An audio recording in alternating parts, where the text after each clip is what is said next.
අපි අද යන්නේ පන්සල්. මේක පන්සලක් කිව්වට ඇත්තටම ආරණ්‍යයක්. මොකද චානම? චිත්ත විවේක. චිත්ත විවේක.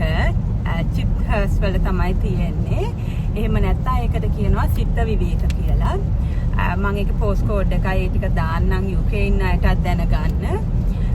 ඉතින් එතන නමේ විදියටම හරිම හිත නිදහස් හරිම ලස්සන පරිසරයක් තියෙන්නේ. මේ තමයි අපේ ගමන් මග. ඉතින් අද දවස නම් ටිකක් ඩල් රේනි දවසක්. උෂ්ණත්වයත් සෙල්සියස් අංශක 10ක් වගේ තමයි අද දවසේ මේ වෙනකොට තියෙන්නේ. දැන් අපි ආවේ පෙත්වර්ත් කියන සිටි එකට. ඉතින් ඔයගලන්ට පේනවා ඇති මේ ටවුන් එකේ පාට ගොඩක් පටුයි. ඒකට හේතුව තමයි මේක හිස්ටොරිකල් සිටි එකක්. ඒකේ ඓතිහාසික බව ආරක්ෂා කරගන්න ඒකේ බිල්ඩින්ස් මුකුත් වෙනස් කරන්න කඩන්න දෙන්නේ නැහැ.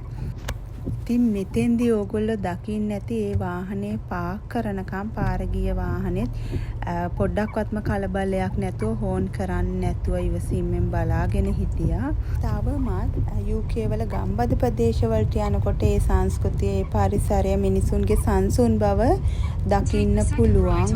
දැන් ඔන්න Google එකක් අපිව පොඩ්ඩක් පාර වරද්දලා තව ෂෝට් කට් එකකින් එක්කරගෙන ආවා. ඉතින් මේ පාර ගොඩක්ම පටුයි. හැබැයි හරි ලස්සනයි. කමන්නේ කොහොම හරි අන්තිමට අපි චිත්හස් පන්සල හොයාගත්තා. බුද්දිස් මොනාස්ටරි එක අපි එතෙන්ට ආවා.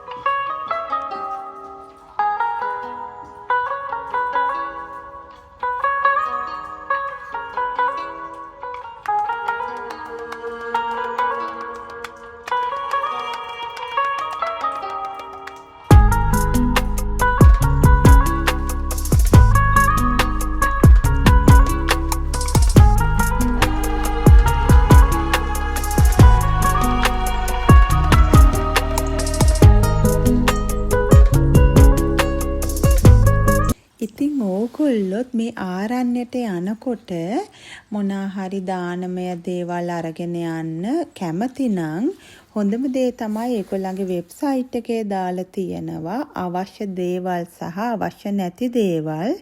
ඉතින් මේ වෙබ්සයිට් එකට ගියාම සපෝට් කියන අයිකන් එක යටතේ එතන පෙන්වන කරන ඔෆරින් දාන එතෙන්ට ගියාම ඒ හැම සතියෙම ඒගොල්ලෝ අප්ඩේට් කරලා තියෙනවා මේ දේවල් අවශ්‍ය සහ මේ දේවල් අවශ්‍ය වෙන්නේ නැහැ කියන එක. ඉතින් හොඳම දේ තමයි අපි නම් කරන්නේ එතනින් බලලා අවශ්‍ය දේවල් බලලා එහෙම අරගෙන යනවා. අනිත් විශේෂත්වය තමයි මේ ආරණ්‍යයේ තියෙන ඕගොල්ලන්ට හාමුදුරුවන්ට දානයක් පිළිගන්නන්න අවශ්‍ය නම් ඒක දානයක් බාර අරගෙනම තියෙන්න ඕනේ නැහැ.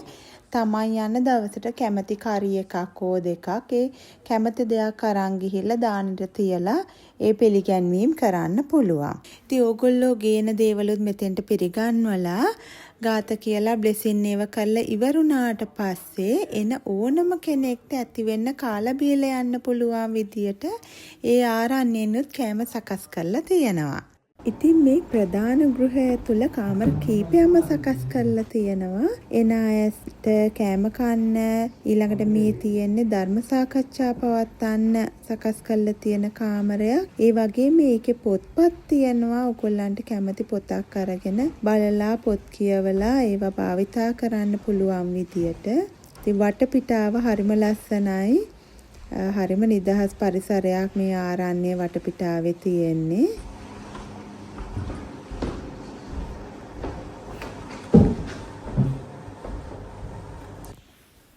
ඊළඟට මේ තියෙන්නේ ප්‍රධාන ගෘහය තුළ තියෙන බුදු මැදුර.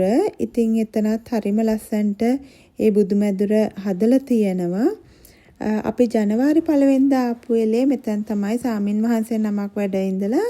ඉතින් හැමෝටම පිරිත් නූල් ලබා දුන්නා, ආශිර්වාද බ්ලෙසිං කරා. ඊළඟට මේ තියෙන්නේ ලොකු කන්සර්වේටරි එකක් හදලා තියෙනවා. ඉතින් එතනත් හොඳට ඉඩ කඩ තියෙනවා එන අයට වාඩි වෙලා ඊළඟට නිදහසේ කෑම කන්න කතා බහ කරන්න නිදහසේ ඉන්න පුළුවන් විදියට හදලා තියෙන තවත් කාමරයක්. ඊළඟට ඕගොල්ලන්ට පේනවා ඇති මේ එළියෙන් පොඩි චෛත්‍යයක් හදලා තියෙනවා. මේක ඇත්තටම ලංකාවේ අයට විශේෂයි. මොකද ඒ චෛත්‍යය හදලා තියෙන්නේ ආනන්ද මෛත්‍රී හාමුදුරුවන් වෙනුවෙන්. ආනන්ද මෛත්‍රී සෑය තමයි මේ හදලා තියෙන්නේ. ඉතින් ආනන්ද මෛත්‍රී හාමුදුරුවෝ ඒ කාලේ මේ පන්සලට ලොකු මෙහෙවරක් කරලා තියෙනවා. ඒකට ගෞරවයක් උපහාරයක් විදියට තමයි මේ ආනන්ද මෛත්‍රී සෑය හදලා තියෙන්නේ.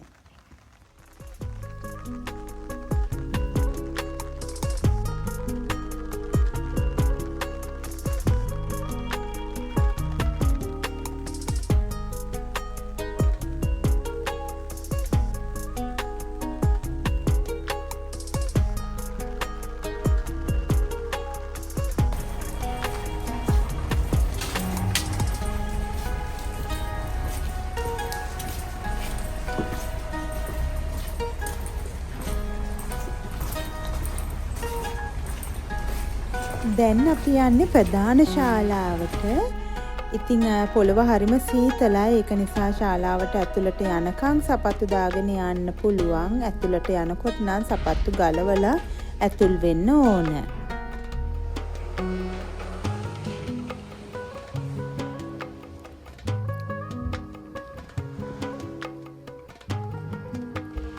මේක තමයි ආරණ්‍යයේ තියෙන ප්‍රධාන ශාලාව.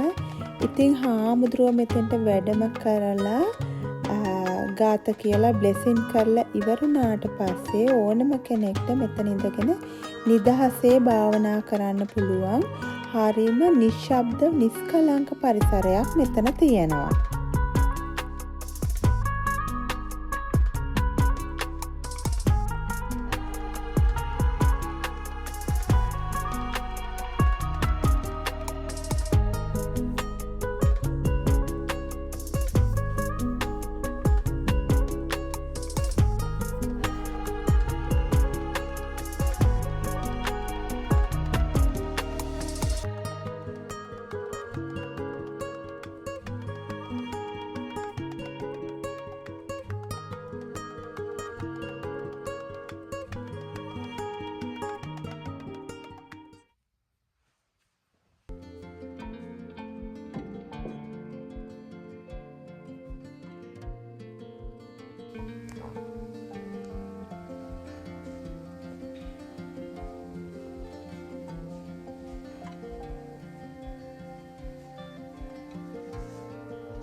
අද මේ අපි ඇවිත් ඉන්නේ සතිය දවසක. ඒක නිසා තමයි අද පන්සල මේ ආරණ්‍ය හරිම ක්වයට්, කවුරුවත්ම නැහැ. හරි නිදහස් පරිසරයක් තියෙන්නේ.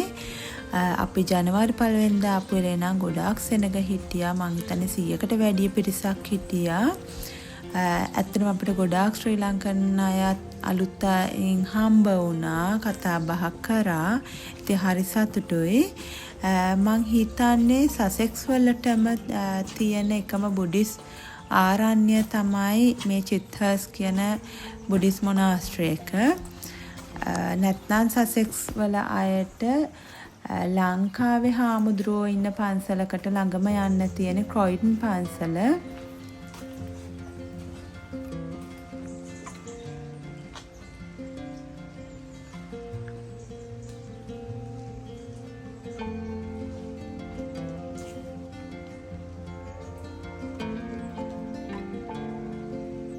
ඇත්තටම හරිම නිදහස් නිස්කලංක පරිසරයක්.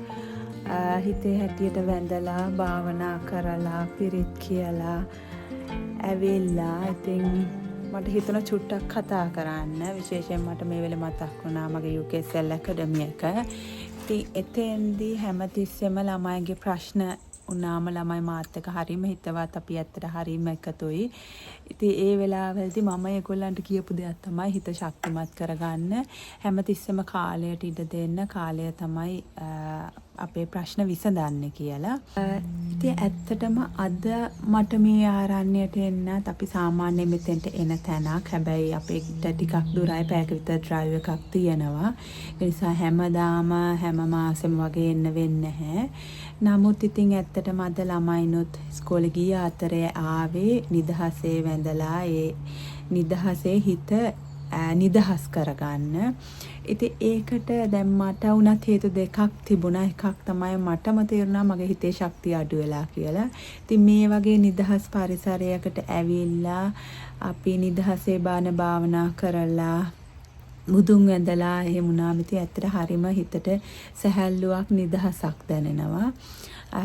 අනිත් දේ තමයි මගේ හොඳම යාළුවෙක්ට සනීප නැහැ. ඉතින් මට විශේෂයෙන්ම ඕනුණා එයා වෙනුවෙන් බාරයක් කරන්න. එයාට සනීප වුණා මේ බාරය ඔප්පු කළා. ඒක මොකද්ද කියන එක මම එදාට කියන්නම්. ඉතින් අපි ඇත්තටම මේ ජීවිතේ කරන කියන දේවල් තමයි කවදා හරි අපේ ජීවිතේ ඉතුරු වෙන්නේ, සතුට වෙන්නේ. ඉතින් ඔය විදියට තමයි අද අපි අපේ දවස පන්සල් ගිහිල්ලා ගත කරේ. ඉතින් ඔයගොල්ලෝ හැමෝටම සුබ දවසක්. ජයෙන් ජයම වෙන්න කියලා ප්‍රාර්ථනා කරනවා. තෙරුවන් සරණයි.